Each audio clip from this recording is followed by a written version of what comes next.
আসসালামু আলাইকুম। ইলম বা জ্ঞান বিষয়ক একটি হাদিস পাঠ করা হচ্ছে। ইয়ারফাউল্লাহুল্লাযীনা আমানু মিনকুম ওয়াল্লাযীনা উতুল ইলমা দারাজাত আল্লাহু বিমা তা'মালুনা খবীর। তোমাদের মধ্যে যারা ঈমান এনেছেন এবং যাদের ইলম দান করা হয়েছে, আল্লাহ তাদের মর্যাদায় উন্নত করবেন। তোমরা যা করো আল্লাহ সে সম্পর্কে সবিশেষ অবহিত।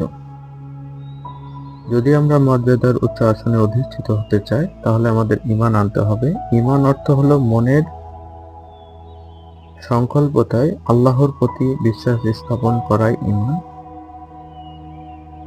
আল্লাহ বলছেন, রব্বি জিদনি ইলমা।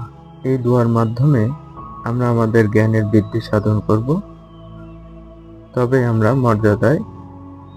মর্যাদাবান হতে পারবো ইনশাআল্লাহ।